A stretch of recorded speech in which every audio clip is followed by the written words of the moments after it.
voina chuan guitar lesson thar kan zir lenga voina kan zir tur chu zual boin lunglen ti zual tu ti hla sakha perdang kan en don ni a hla hi in kan langa asanga e niama b minor a c sharp minor g sharp minor f sharp minor a minor e7 chuan a hla hi a bul tanga top thlengin down down down up na stramang down down down up down down down up down down down up ikhana bul tangin na chuak vekang down down down up khan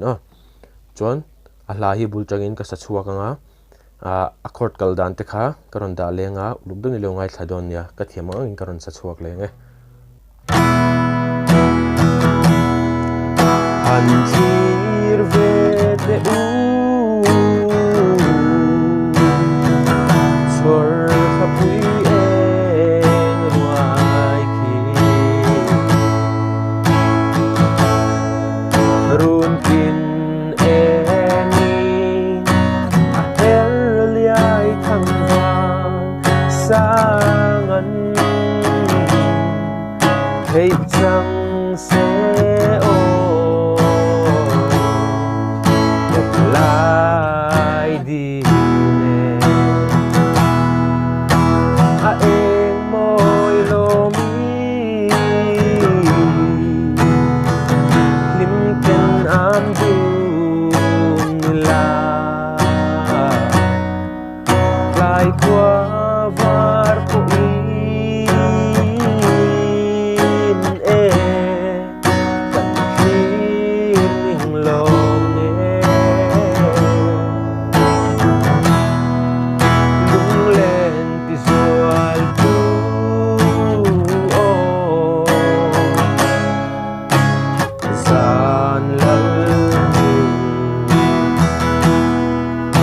Yan zai rel mai lovin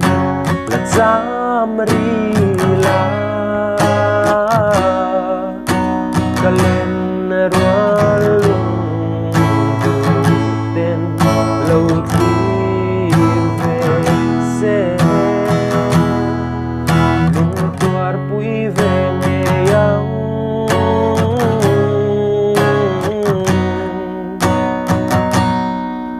Maria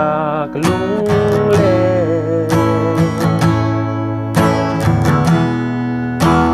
ngai zual tire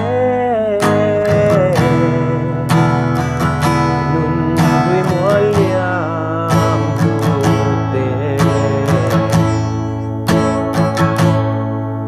lung rual pui di ne kan lim la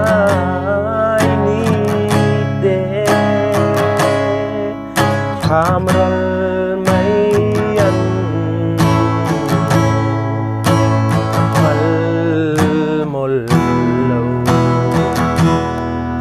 min don ve mo ariang lung mo lanu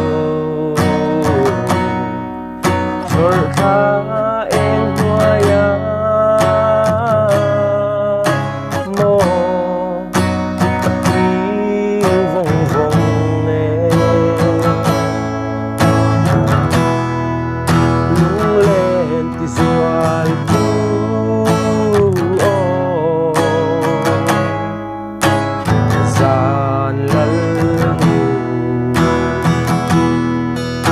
Yan zai rel mai lovin